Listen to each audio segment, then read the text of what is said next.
Now, y'all know me. I am always here giving up all types of goodies on tea every single week. It's what I do. It's in my DNA. And yes, by DNA, I do mean Dope News Asia, okay? Okay. So I said, Asia, girl, why don't you give the posse people a rundown of your top 3 favorite stories of all time? Let's get into it. In the third position is the Twerking Bride.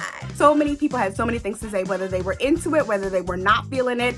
The people were reading it. And let me tell you, I can't go anywhere without people bringing up that Twerking Bride. Once they find out that I wrote it, they're like, oh girl, give me all the tea. Oh my God, I can't believe it. I remember one time, not too long ago, I was out with friends having drinks and it was time to sign for the check. When the waitress took the check, she said, oh, your name's Asia. You're the second Asia I met this week. And I said, okay. And she was like, did you ever read that story about the bride that was twerking at her wedding and she had basically no clothes on? And I was like, oh yeah, I actually wrote that story. She's like, are you kidding me? She went off.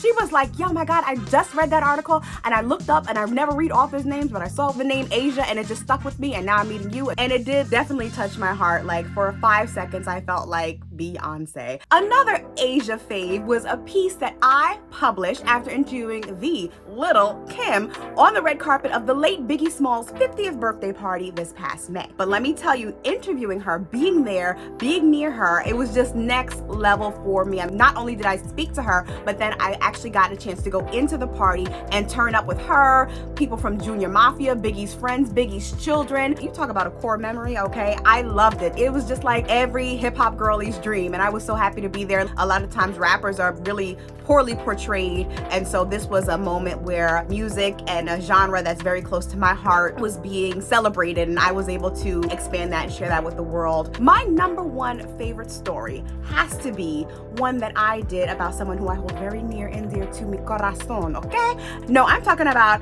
Salina y los Dinos, the bitty bitty bamba queen, okay? 9-year-old me was literally doing the heel toe when I got the opportunity to interview Miss Selena Quintanilla Perez's husband, Chris Perez. Oh my goodness.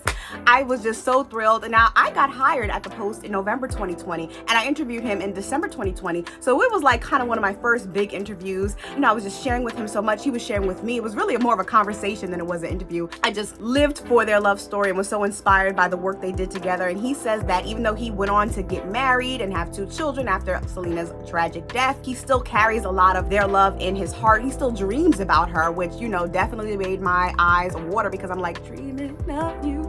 Oh, you don't even know. I was just so honored and I really loved how the piece turned out, so much so that, like a nerd, yes, I framed it, okay? This is the type of dork you're dealing with. Now the world knows. It was my number 1 favorite story, and it's something that I obviously still hold near and dear in my heart. Of course, this interview was really important to me, so that's why it's number 1. I need y'all to drop it like it's hot on the like and follow button, okay? Okay, please and thank you.